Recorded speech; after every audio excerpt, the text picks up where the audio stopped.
राग द्वेष के विजेता, मोक्ष मार्ग के प्रतिपादक चरम तीर्थंकर श्रमण भगवान महावीर स्वामी के चरणों में कोटि कोटि वंदन करते हुए एक भवावतारी, चर्चा चक्रवर्ती, भीष्म प्रतिज्ञाधारी, अखंड बाल ब्रह्मचारी, आचार्य सम्राट पूज्य श्री जयमल जी महाराज साहब के चरणों में कोटि कोटि वंदन। जय गच्छाधिपति, व्याख्यान वाचस्पति, उग्र विहारी, वचन सिद्ध साधक, 12वें पटधर, आचार्य प्रभु श्री पार्श्वचंद्र जी महाराज साहब, मेरे अनंत आस्था के आयाम मम जीवन उद्धारक परम पूज्य गुरुदेव डॉक्टर श्री पदम चंद्र जी महाराज साहब के चरणों में कोटि कोटि वंदन करते हुए सभी गुरु भगवंतों के चरणों में वंदन करते हूँ।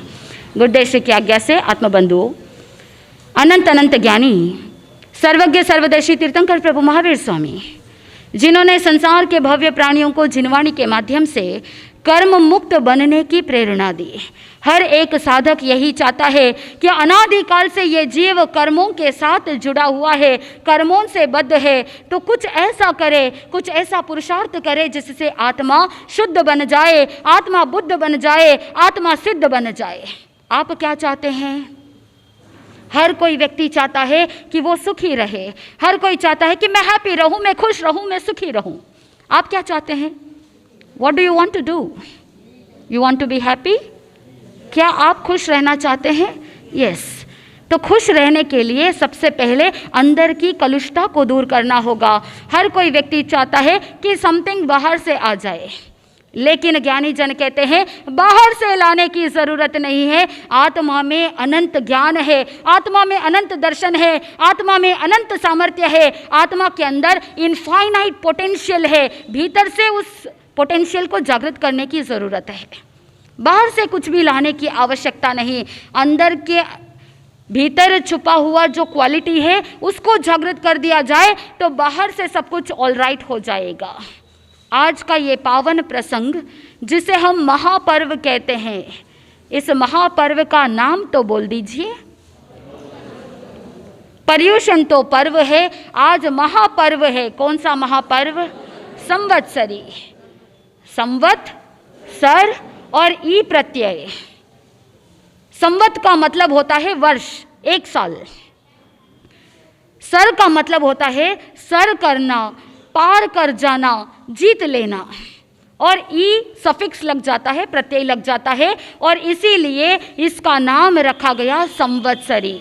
इसका मतलब क्या होता है कि जब कोई व्यक्ति एक वर्ष को पार कर जाता है, जब कोई व्यक्ति एक साल को जीत लेता है, जब कोई साधक अपने इस एक वर्ष को सर कर लेता है, तो उसे कहते हैं संवत्सरी।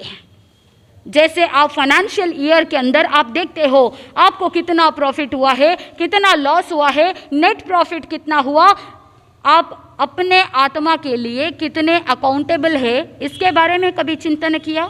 आप देखते हो अपने बिजनेस को कि आपकी अकाउंटेबिलिटी कितनी है, आपकी कंसिस्टेंसी कितनी है, क्या आप प्रॉफिट कर रहे हो या नहीं कर रहे हो। साल भर जैसे बिजनेस करते हो आपको लगता है बहुत मुनाफा हुआ है, बहुत कमाई हुई है, लगता है ऐसा कि बहुत टर्नओवर हुआ है, लेकिन जब आंकड़े मिलाते हो तो आपको लगता है कि और ज़्यादा कुछ प्रॉफिट नहीं हुआ, जहाँ थे वहीं के वहीं रह गए।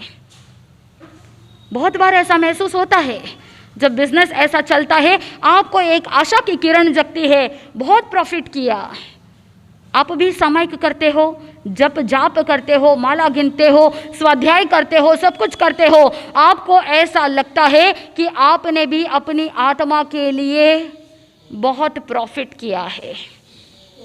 लेकिन ज्ञानी जन कहते हैं कि अगर आपका कैपिटल इन्वेस्टमेंट रहेगा, आपकी कैपिटल अच्छी रहेगी, तब तो प्रॉफिट हो सकता है। लेकिन अगर आपके पास पूंजी ही नहीं है, बिना कैपिटल का अगर बिजनेस करते हो तो क्या प्रॉफिट मिलेगा, या आप पूंजी को ही इकट्ठा करने के अंदर उसको बराबर करने में ही पूरे हो जाते हो? थोड़ा बोल तो दीजिए, आप सब बिजनेसमैन है। आत्मबंधुओं, आप सामयिक के ऊपर सामयिक करोगे, एक के साथ दूसरा, दूसरे के साथ तीसरा, कितनी गिनतियां हो जाएगी। बहुत से ऐसे साधक है जो दिन के 12 घंटे, अभी दिन कितना है, 12 घंटे 57 मिनट, और उतने में उतनी सामयिक तो कर ही लेते हो, कम से कम 12-13 सामयिक हो जाती है। लेकिन आप सोचोगे कि बहुत पुण्य कमा लिया, बहुत धर्म कर लिया। लेकिन पूज्य गुरुदेव डॉक्टर श्री पदम चंद्र जी महाराज साहब एक उदाहरण देते हैं। अगर आपके घर के अंदर ऊपर टंकी है, आपके घर में नीचे होद भी है, नीचे होद से पानी ऊपर की टंकी में जाता है, उसके लिए आपने क्या किया? मोटर लगाई। और एक बार आपने मन के अंदर सोचा कि बहुत लंबे समय से ऊपर की टंकी के अंदर पानी फ्लो हो रहा है, इसीलिए मैं आज क्या करूं, इस टंकी को खाली करके इसको साफ कर दूं, नहीं तो काई जम जाएगी, जीवों की उत्पत्ति हो जाएगी। वहां पर भी आपने अनुकंपा की भावना रखी। एक तरफ आपने ऊपर की टंकी का नल खुला रखा ताकि टंकी खाली हो जाए तो सफाई में इजी हो सके, लेकिन दूसरी तरफ नीचे मोटर भी चालू है। क्या टंकी खाली होगी? नहीं होगी। क्यों नहीं होगी? एक तरफ से पानी ऊपर जा रहा है और दूसरी तरफ से पानी बाहर निकल रहा है, टंकी खाली होने का नाम ही नहीं ले रही है। आत्मबंधुओं, यही दशा हर एक जीवात्मा की है। एक तरफ आप सामायिक कर रहे हैं, आप सोचते हो कि मैं सामायिक करके पुण्य उपार्जन कर लूं, सामायिक करके कर्मों से मुक्त हो जाऊं, नए कर्म तो नहीं आ रहे, पूर्व कर्म के अंदर तो रुकने के लिए आपने सुविधा कर ली, सामायिक किया तो आपने लॉक कर दिया, लेकिन वापस पुरुषार्थ नहीं किया कि मैं पूर्व में जो कर्म बंधे हैं उनको दूर करने के लिए प्रयत्न करूं, पुरुषार्थ करूं। एक तरफ सामायिक है जो आपकी आत्मा की कमाई है, लेकिन गुरुदेव कहते हैं प्रतिक्रमण आपकी पूंजी है। अगर बिना पूंजी के सिर्फ कमाई करते रहे तो आत्मा कहाँ जाएगी? थोड़ा सा चिंतन कीजिए। इसीलिए आज संवत्सरी के दिन संवत्सरी का अर्थ जानना बहुत जरूरी है।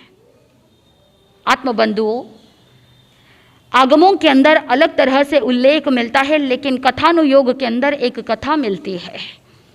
जिस समय ये एक काल चक्र, आत्मबंधुओं, काल चक्र के दो हिस्से उत्सर्पिणी काल और अवसर्पिणी काल।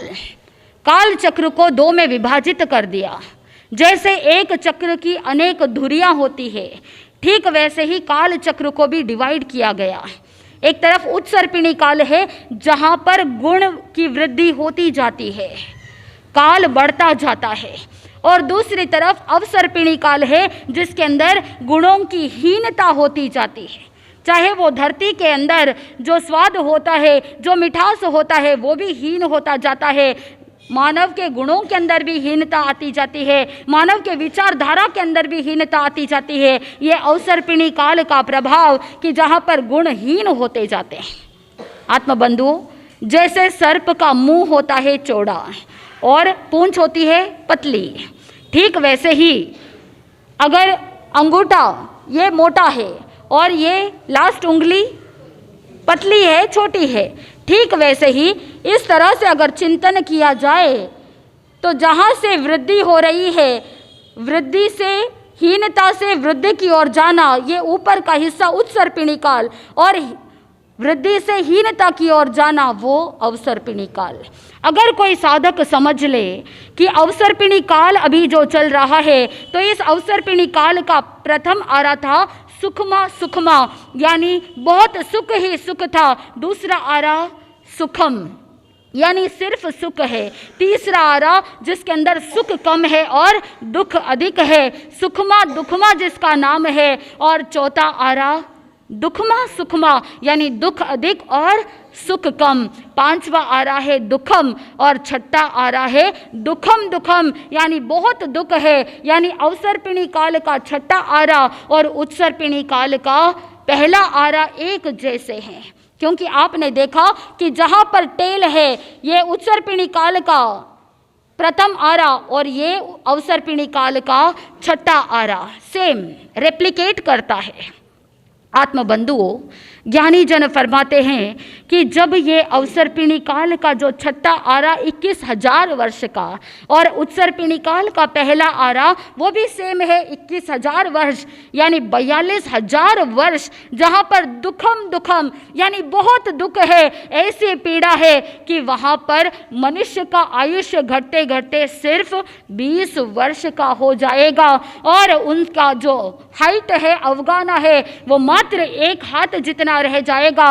रात्रि के समय में बहुत भयंकर शीत होगा, यानी बहुत भयंकर ठंडी, और दिन के समय में बहुत ज़्यादा गर्मी। इसीलिए पशुओं के समान, प्राणियों के समान ये छोटे छोटे मनुष्य वैताड्य पर्वत के बिलों के अंदर धरती के नीचे रहेंगे, क्योंकि बाहर की ठंडी, बाहर की गर्मी बर्दाश्त नहीं कर सकते। ऐसे 42,000 वर्ष इस तरह का दुख ये जीव सहन करता है। और उसके बाद उत्सर्पिणी काल का दूसरा आरा प्रारंभ होना है। वहाँ पर श्रावणवदी एकम के दिन, श्रावण कृष्णा प्रतिपदा के दिन ऐसी वर्षा होती है। ज्ञानी जन कहते हैं 5 प्रकार की वर्षा होती है। उसमें पहले प्रकार की वर्षा का नाम है पुष्कर नाम का मेघ बरसता है। लगातार 7 दिन तक इस तरह से बरसता है कि धरती के अंदर जितनी भी हीट थी, धरती के अंदर जितनी भी गर्मी थी, वो सारी की सारी 7 दिन के अंदर समाप्त हो जाती है। उसके बाद 7 दिन तक कोई भी वर्षा नहीं होती, यानी 7 दिन पुष्कर नाम की वर्षा होती है और 7 दिन गैप हो जाता है। उसके बाद पुनः 7 दिन के लिए क्षीर नाम के मेघ बरसते हैं। क्षीर यानी दूध, दूध के समान वर्षा होती है लगातार 7 दिन तक। यानी आपको पता है कि जब 5वां छठा आरा, छठे आरे के अंदर और उत्सर्पिणी काल के पहले आरे के अंदर, क्योंकि मांसाहारी मनुष्य का भोजन होता है तो भयंकर धरती के अंदर दुर्गंध होती है। तो ऐसे जब क्षीर बरसता है 7 दिन तक, तो वहाँ धरती की सारी दुर्गंध समाप्त हो जाती है और पुनः 7 दिन का गैप आ जाता है। इस गैप के बाद पुनः क्षीर के बाद घृत नाम का मेघ बरसता है। घृत का मतलब है घी। घी आपको स्निग्धता देता है, घी आपको चिकनाहट देता है। वैसे के वैसे लगातार 7 दिन के लिए घृत नाम के मेघ बरसते हैं, यानी धरती के अंदर वो स्निग्धता आ जाती है। जैसे जैसे धरती के अंदर स्निग्धता आती है, वैसे के वैसे जीवों के अंदर भी स्निग्धता आती है। ज्ञानी जन कहते हैं कि बहुत से ऐसे लोग होते हैं जिनका स्वभाव, जिनका बर्ताव बहुत रुक्ष होता है और बहुत सूखा सूखा होता है। तो ऐसे में ज्ञानी जन कहते हैं कि अगर आहार रुक्ष होता है तो उसका स्वभाव भी रुक्ष होता है, और अगर आहार स्निग्ध होता है तो उस व्यक्ति का स्वभाव भी स्निग्ध होता है। एक ज़माने में जब राजस्थान के अंदर बहुत ज़्यादा अकाल पड़ा था, ऐसे अकाल के समय में जब धान्य नहीं होते थे, उस समय जो पशुओं को खाने का भोजन था, केर, सांगरी, कुमटिया, ये सब क्या है, बावलिया, ये सब सूखी सब्जियां आपने बनाई, वो पशुओं के खाने का आहार था। जब अकाल पड़ा उस समय खाने को कुछ था नहीं, ऐसे में क्या किया, सांगरी, कुमटिया, सारी चीज़ें आपने सुखा सुखा करके खाना प्रारंभ किया। और बिजनेस वही कहता है कि जहाँ पर डिमांड रहेगा वहाँ पर इन्फ्लेशन आएगा, जहाँ पर डिमांड होगी, सप्लाई कम होगा तो भाव बढ़ेंगे। तो सूखी सब्जियों के भाव किसने बढ़ाए? पहले मजबूरी में खाए, अभी आप टेस्ट करके खाते हो और तर्क देते हो कि सूखी सब्जी खाते हैं तो वहाँ पर रस न होने के कारण से कर्मों का बंधन नहीं होता है। ये गलियाँ किसने निकाली? आपने स्वयं ने निकाली। आप अपने टेस्ट को एक नाम देना चाहते थे, इसीलिए आपने इस तरह से गली निकाल दी। लेकिन उस समय लाचारी, मजबूरी थी, खाने को धान्य नहीं था। और उसके बाद जब अकाल था, थोड़ा थोड़ा वर्षा काल होना प्रारंभ हुआ, उस समय धान्य उगाए गए, हरी सब्जियां नहीं होती राजस्थान के अंदर। ऐसे में आपने धान्य को ही धान्य से खाना प्रारंभ किया। मूंग क्या है? धान्य है। छवला क्या है? धान्य है।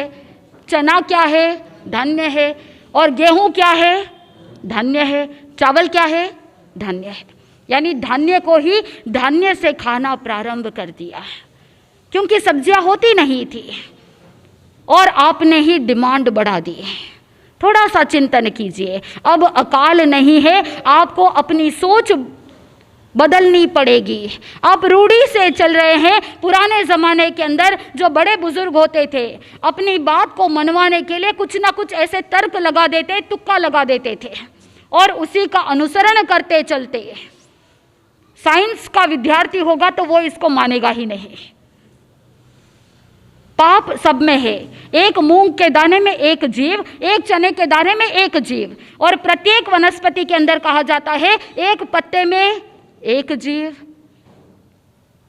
थोड़ा सा चिंतन को यथार्थ कीजिए कि आप किस ओर चल रहे हैं, रूढ़िगत चल रहे हैं या आप धर्म को समझ रहे हैं, पुण्य को समझ रहे हैं, पाप को समझ रहे हैं। ज्ञानी जन कहते हैं पना समीकये धम्मम, यानी प्रज्ञा बुद्धि से धर्म का अनुसरण करो। मैं जैसा कहता हूँ वैसे के वैसे मत फॉलो करो। आप स्वयं की प्रज्ञा बुद्धि का उपयोग करो और अपनी आत्मा को जिसमें सुख लगे, आत्मा को जैसा हित लगे वैसा कार्य करो। इसीलिए प्रभु महावीर स्वामी कहते हैं आहा स्वयं देवानुपिया माँ परिबंधम करे हा, यानी ज्ञानी जन ने कहा जैसे तुम्हारी आत्मा को सुख उपजे वैसा करो, लेकिन धर्म के कार्य में विलंब मत करो। आप क्या करते हो? धर्म के कार्य में विलंब करोगे और पाप के कार्य में आगे आ जाओगे।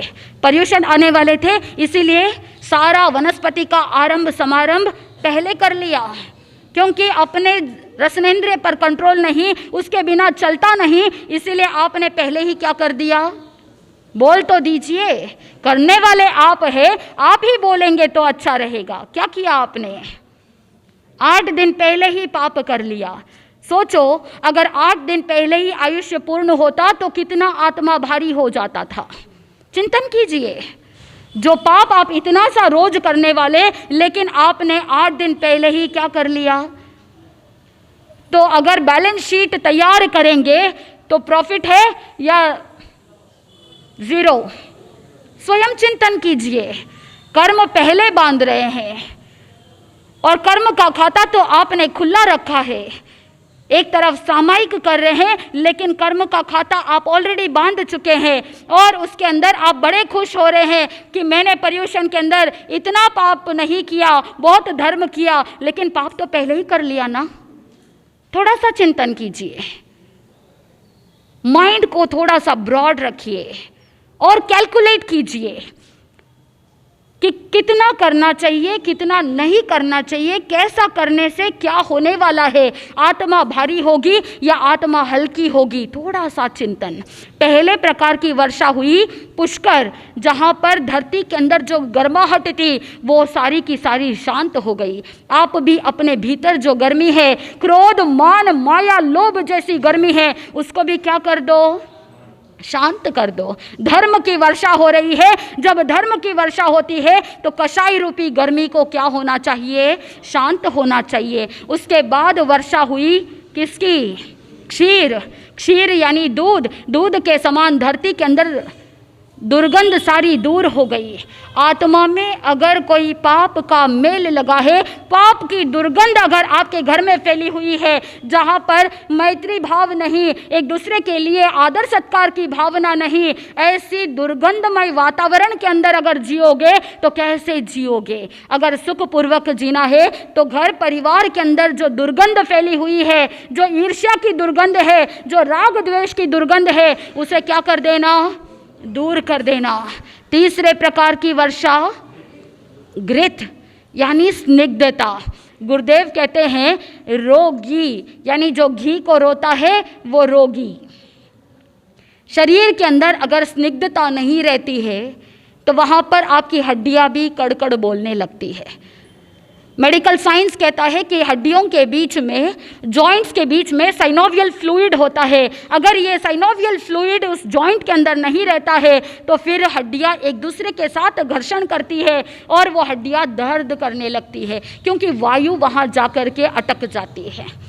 वायु प्रकृति के लोग अपने शरीर के अंदर बहुत ज़्यादा पीड़ा को महसूस करते हैं। ज्ञानी जन कहते हैं अपने शरीर के भीतर थोड़ी सी स्निग्धता लेकर के आ जाओ और अपनी वाणी के अंदर भी थोड़ी सी स्निग्धता लेकर के आ जाओ कि आपकी वाणी में अगर स्निग्धता रहेगी तो वहाँ पर कहीं भी कोई भी मनमुटाव नहीं रहेंगे।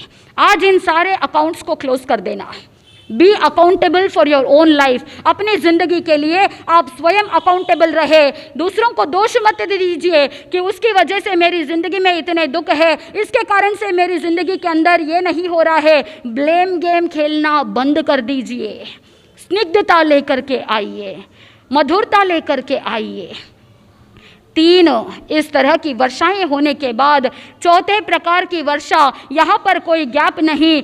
7 दिन जैसे ही घृत मेघ बरसता है, उसके तुरंत बाद अमृत नाम का मेघ बरसता है, यानी अमृत की वर्षा होती है। और जैसे ही अमृत की वर्षा होती है, धरती के अंदर वनस्पति अंकुरित होना प्रारंभ हो जाती है। पहले कोई वनस्पति नहीं। अगर अब धर्म नहीं किया तो छठे आरे में जन्म लेना पड़ेगा। छठे आरे के बाद वो पहला आरा उत्सर्पिणी काल का, जहाँ पर कोई वनस्पति नहीं। बादर पृथ्वी काय है, लेकिन वनस्पति काय नहीं, तेऊ काय भी नहीं। ऐसे भयंकर वातावरण के अंदर कैसे जन्म लेना, ऐसा मनुष्य जन्म कोई काम का नहीं होगा। इसीलिए अभी क्या कर लेना चाहिए, धर्म कर लेना चाहिए। अगर आप नहीं चाहते कि छठे आरे में जन्म लेना पड़े, अगर आप नहीं चाहते कि उत्सर्पिणी काल के पहले आरे में जन्म नहीं लेना चाहते, अब भी चेत जाओ और धर्म आराधना कर लो। अपने भीतर जिनवाणी का अमृत बरसा लो। अमृत तो वर्षा हो रही है जिनवाणी की, उस जिनवाणी को हृदयंगम कर लो, आत्मसात कर लो। अगर आप अपने जीवन में जिनवाणी को आत्मसात करोगे तो आपका जीवन अमृत के समान हो जाएगा और ये आत्मा अमर हो जाएगी, क्योंकि शरीर मरता है, आत्मा तो मरती नहीं है। अगर कोई कुछ कह रहा है तो इस शरीर के पर्याय को कह रहा है। ये शरीर है, ये इस जन्म का पर्याय है, इस जन्म की अवस्था है, लेकिन आत्मा का कोई भी कुछ बिगाड़ नहीं कर सकता। इस तरह से अगर आप अपने भीतर की थिंकिंग को चेंज कर लोगे तो आपके जीवन में भी अमृत आ जाएगा। जब अमृत की वर्षा हुई तो उस धरती के अंदर बहुत सारी वनस्पतियां अंकुरित हो जाती है और हर जगह पर हरियाली छा जाती है। और इस अमृत वर्षा के बाद में अंतिम में रस नाम का मेघ बरसता है। लगातार 7 दिन के लिए रस नाम का मेघ बरसता है। और जैसे 5 प्रकार के रस होते हैं, थोड़ा सा बता दीजिए 5 प्रकार के रस कौन कौन से हैं? तीखा, कड़वा, कशैला, खट्टा और मीठा। तो ये 5 प्रकार के जो रस है, ये रस नाम के मेघ बरसने से वनस्पतियों के अंदर, धरती के अंदर इस तरह के 5 प्रकार के रस अंदर पहुंच जाते हैं। आत्मबंधुओं, ये 5 प्रकार की वर्षाएं 7 दिन तक चलती है। 5 × 7 35 35 और 2 सप्ते ऐसे जहाँ पर कोई वर्षा नहीं हुई, 2 वीक गैप हो गया, यानी 7 सप्ते हो गए 49। जब 49 दिन पूर्ण हो जाते हैं वर्षा के 5 सप्ते और 2 सप्ते गैप के, जब 49 डेज कंप्लीट हो जाते हैं, 50वें दिन जब सब कुछ शांत हो जाता है, तो मनुष्य उन बिलों में से बाहर निकलते हैं।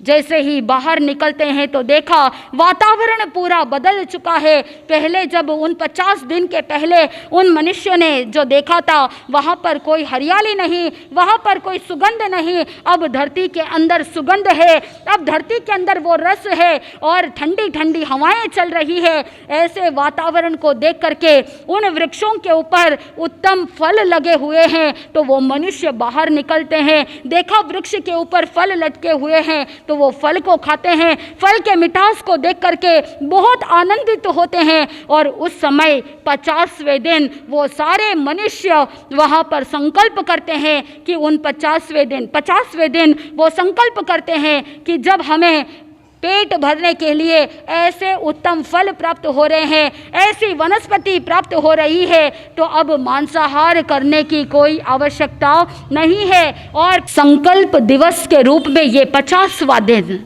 जिस दिन मानवता के लिए एक नया आदर्श, कि जहाँ पर अधर्म से धर्म की ओर, पाप से पुण्य की ओर, हिंसा से अहिंसा की ओर आगे बढ़ने का वो संकल्प है। और वही 50वां दिन संवत्सरी, आत्मबंधुओं, कथानुयोग के अंदर इस तरह से कथा मिलती है कि जिस तरह से एक वर्ष पूरा होता है, 49वां दिन जब पूरा होता है, 50वें दिन ये इंसान, ये मानव संकल्प करता है कि मैं अपने जीवन के अंदर धर्ममय बनाऊं। जितने भी दिन बीत गए, समवायंग सूत्र के 70वें समवाय के अंदर बताया जाता है कि प्रभु महावीर स्वामी जब 1 महीना 20 दिन पूर्ण हो जाता है, पीछे चातुर्मास के 70 दिन बच जाते हैं, उस समय एक जगह पर उन्होंने पर्युषण मनाया। उस जमाने के अंदर एक दिन की संवत्सरी, एक दिन का पर्युषण होता था और ऐसे में प्रभु महावीर स्वामी एक जगह पर पर्यवसित हो जाते हैं। आत्मबंधुओं, आज का दिन आपको अपने भीतर से सुख को उद्घाटित करना है। आप सबको पता है, फैक्ट्स एंड फिगर्स आप सब जानते हैं, लेकिन जिंदगी में खुश होने के लिए इस शब्द को ध्यान में रखना चाहिए। फैक्ट्स, FACTS, फैक्ट्स को याद रखेंगे तो हमेशा खुश रहेंगे। फैक्ट्स का F कहता है फॉरगिव अदर्स। पहला रिक्वायरमेंट खुश होने के लिए, सबसे पहला रिक्वायरमेंट F का मतलब होता है फॉरगिव अदर्स, सभी को क्षमा करना। दूसरा है A का मतलब होता है एक्सेप्ट योर मिस्टेक्स। जो भी गलतियां हुई उसको क्या करना, एक्सेप्ट करना, स्वीकार करना, यानी apologise for your mistakes.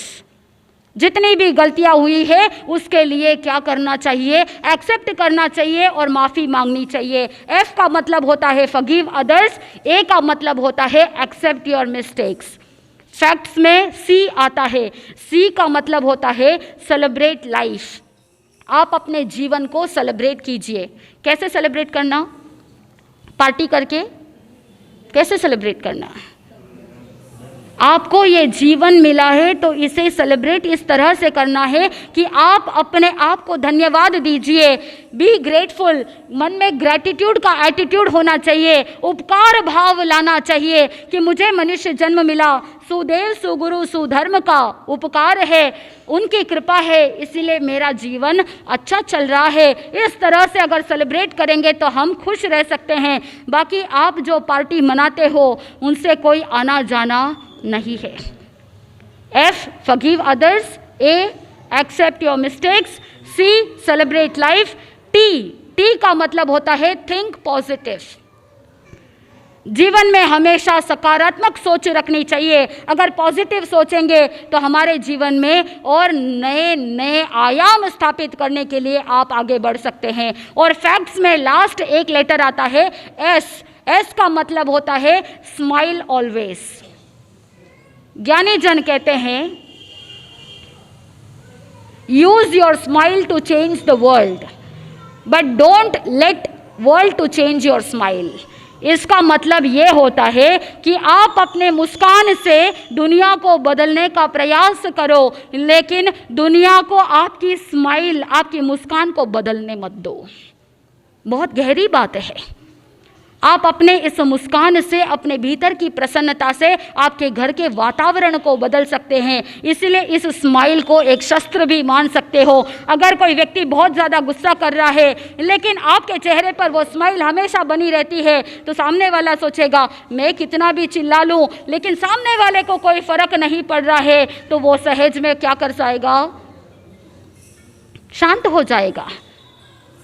Silence is louder than words. आप 10 बार 10 बातें बोल दोगे लेकिन उसका असर नहीं करेगा। लेकिन अगर आप शांत रहेंगे, अगर आप मौन रहेंगे तो वहाँ पर काम बन जाएगा।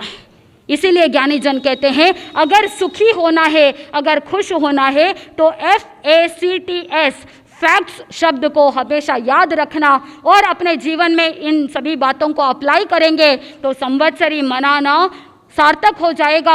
आज के दिन अवश्य ही प्रतिक्रमण जरूर करना। अवश्य मेव क्रिया है कि संवत्सरी का प्रतिक्रमण साल भर में जितने भी दोष लगे, जितनी भी गलतियां हुई, जो भी स्खलनाएं हुई, आज उसकी आलोचना कर लेना, दिन में आलोचना कर लेना और रात्रि के समय में संध्या काल में प्रतिक्रमण अवश्य कर लेना। दूसरा आवश्यक कार्य संवत्सरी का है कि उपवास करना। अमूमन सभी साधक, साधु साध्वी तो उपवास करते ही है, श्रावक श्राविका भी आज के दिन उपवास करते हैं। सभी प्रकार की आरंभ समारंभ की क्रियाओं को दूर करने का प्रयास करते हैं। लेकिन किसी कारण से नहीं कर पाते हैं तो कम से कम कोई ना कोई त्याग व्रत प्रत्याख्यान अवश्य करे। और तीसरी बात कि आज संवत्सरी के दिन सभी जीवों से क्षमा याचना कर लेना। ये 3 चीज़ें आपको करनी है, प्रतिक्रमण, तपस्या और क्षमापना। अगर इन सभी चीज़ों का ध्यान रखेंगे, मन से आंतरिक भाव से क्षमा याचना करेंगे तो आत्मा हल्की होती जाएगी। केवल लंबे लंबे हाथ जोड़ करके खमौसा खमौसा मत करना। कभी कभी बोलते बोलते फ्लो के अंदर खमौसा खमौसा बोलते बोलते खौसा खौसा हो जाएगा, वहाँ पर फिर कोई वांछित लाभ मिलने वाला नहीं है। इसीलिए खमत खामना करना है, क्षमा याचना करनी है, मिच्छामि दुक्कडम देना है। आंतरिक भाव से उत्कृष्टता के साथ अंतःकरण से मिच्छामि दुक्कडम देंगे तो आज संवत्सरी मनाना सार्थक हो जाएगा, आत्मा हल्की हो जाएगी। कर्मों से मुक्त होने के लिए प्रयास करते रहिए, पुरुषार्थ करते रहिए। जो साधक पुरुषार्थ करेगा वो अपनी आत्मा को एक दिन पुरुषोत्तम बना देगा, आत्मा को आनंद की प्राप्ति होगी। इन्हीं मंगल भावनाओं के साथ आनंद ही आनंद बोले श्री जैन धर्म की।